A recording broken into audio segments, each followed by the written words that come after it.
Hello everyone, Grade 3S SE. We need to conclude our program this year with this final video. Last time we discussed in class the anti-inflammatory drugs 10.7, but I need to just simply focus on this table that they have right there. We need to know that aspirin is not only an analgesic. Aspirin can also be used as an anti-inflammatory drug. The trade name is aspirin, the generic name is aspirin.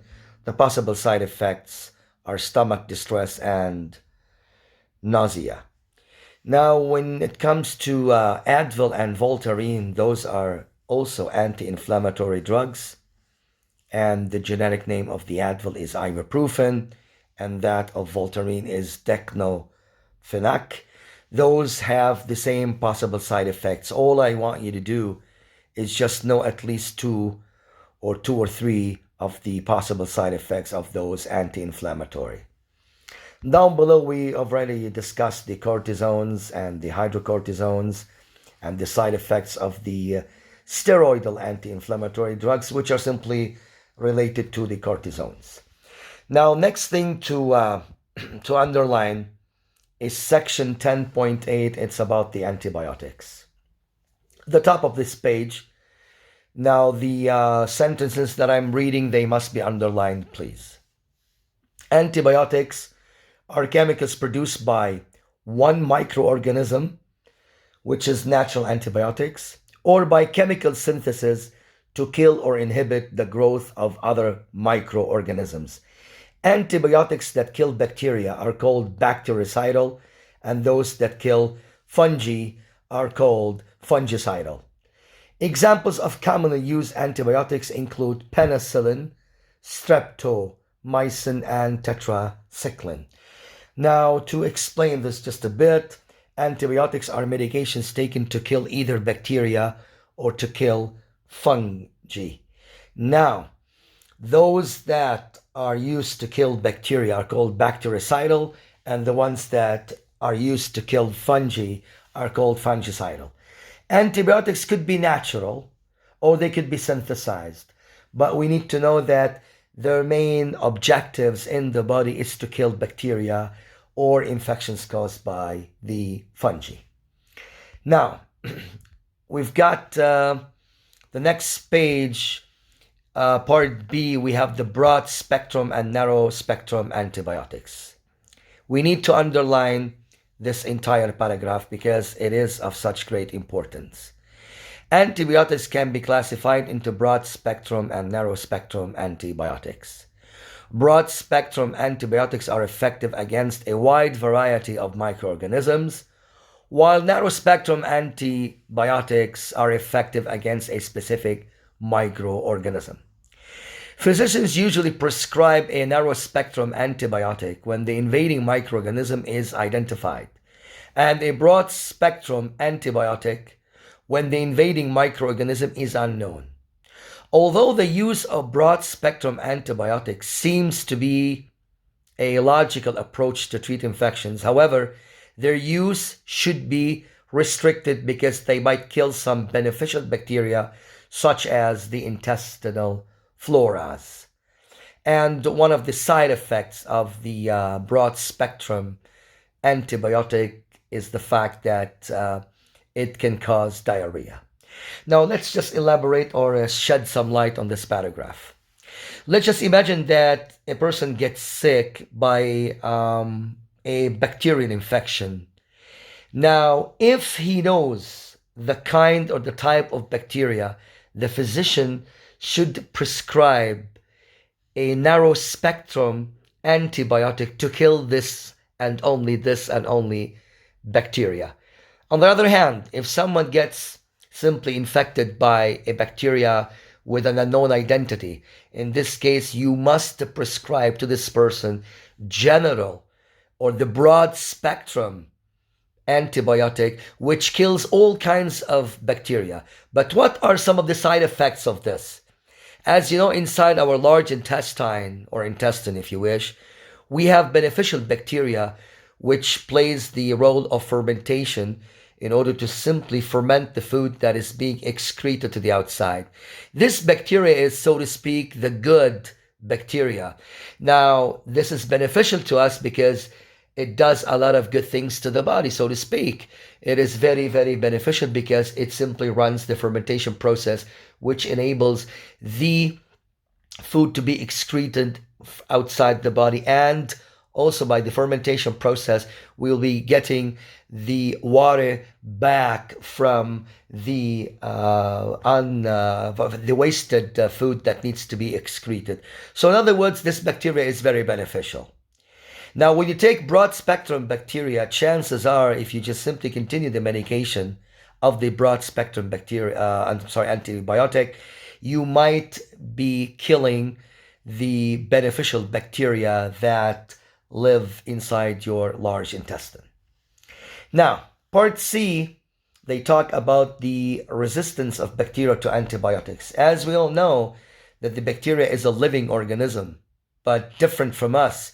We are made from, I don't know how many millions and millions of cells, but bacteria is just a unicellular organism.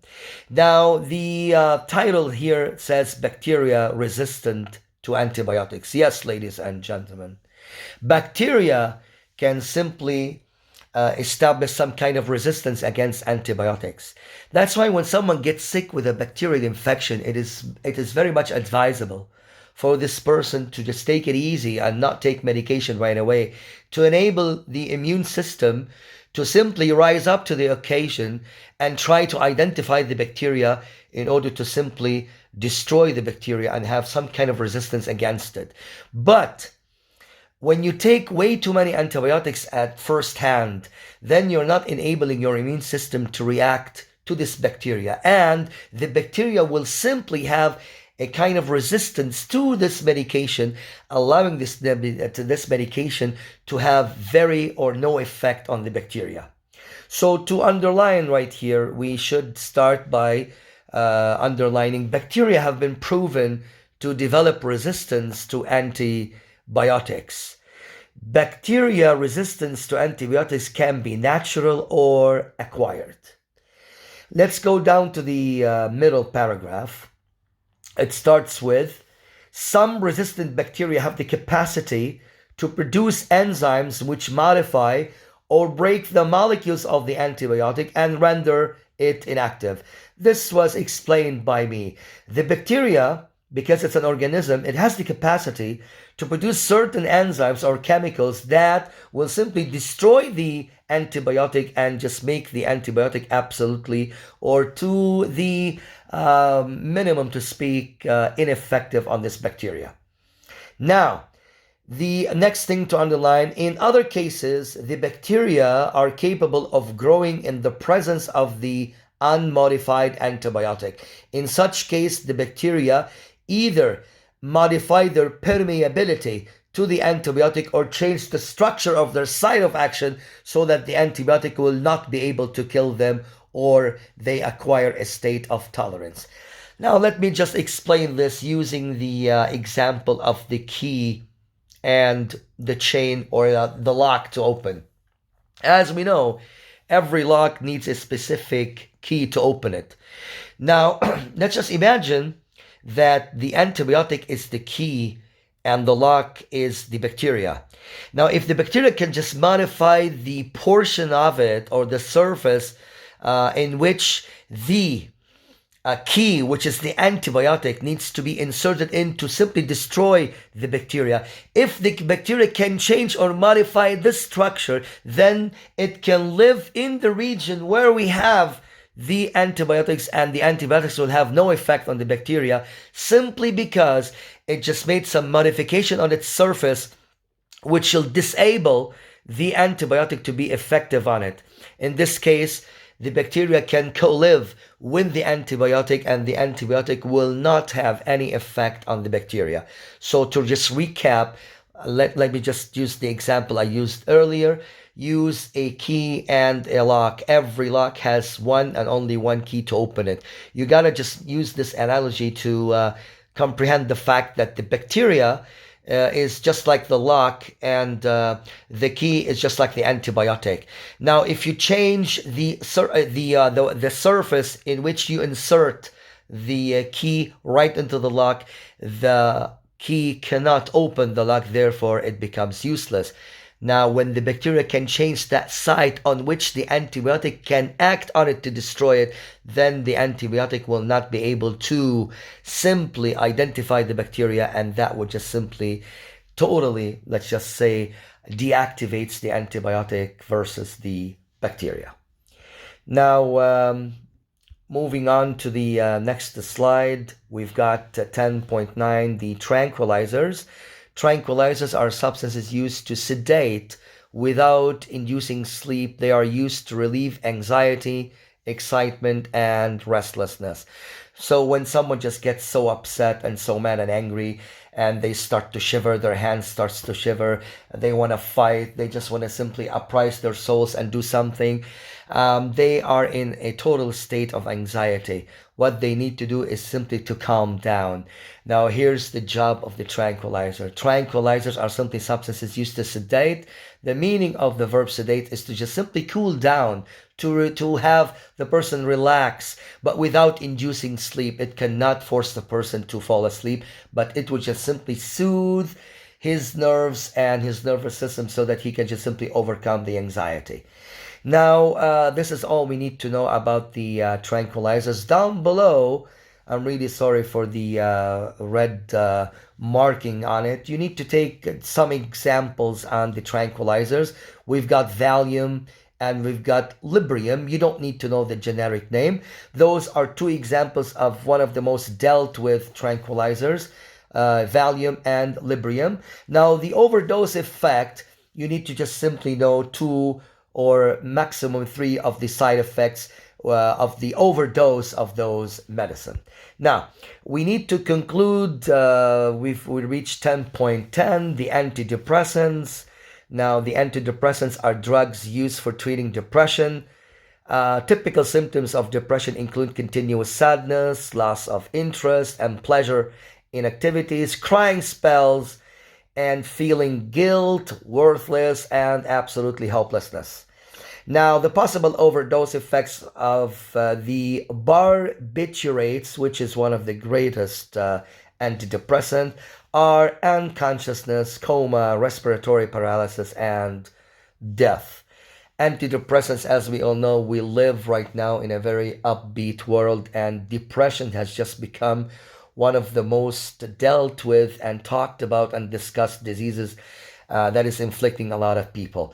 During the discussion, we mentioned some of the syndromes of the depression, and those symptoms must be taken very seriously.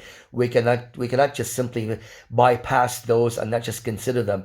If someone has these symptoms for an extended period of time, chances are that this person is suffering from depression. And depression is a disease that must be dealt with immediately, because left untreated, it could lead to a lot of more and more complications in the human body. And one of the most important antidepressant medicines we have is the barbiturates. And of course, they have some very severe overdoses if you just take way too many of those at the same time, disregarding the dose that is required to be taken daily. As we read, the unconsciousness, the coma, respiratory paralysis, and even death if the amount happens to exceed very, very high levels.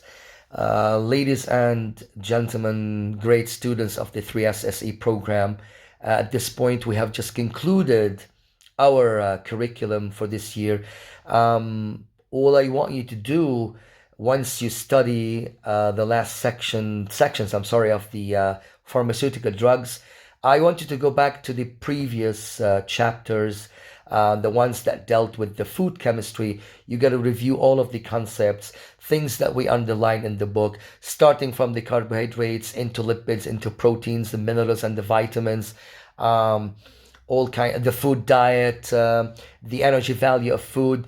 Once you just simply recap all of the most important ideas in the food chemistry unit, I want you to start working with the samples of the official exams in the Al Shamil book that I think every one of you guys has. Every have, and you need to start from the year 2019, 2018, 2017. Why am I stressing those years? From 2017 and up to 2019 are the samples or the official exams that are written according to the new curriculum. So when you go just earlier than 2017, like let's just say 2016, and early on that, going down the year lane to the 2015 2014, these sessions, they might have some parts that are omitted. It is my job to simply monitor this with you and keep you updated on all of these sessions. So please, to recap everything, once you study the last sections of the pharmaceutical drugs, I want you to run an incredible revision on the entire curriculum, starting with the food chemistry and winding up with the pharmaceutical drugs. Once done with this, I want you to start working on the sessions that we have in the Al Shamil book, starting with the 2019 sessions, both the first and the second, and so for the 2018 and the 2017. Now, when you reach 2016 and earlier years, we will have a group together. We can communicate with each other on a daily basis. We can be discussing things that are omitted, things that are not dealt with, things that you're not supposed to solve. That way, the more and more you practice those, the more and more you will be ready for the official exams, God willing. Thank you all, and God bless.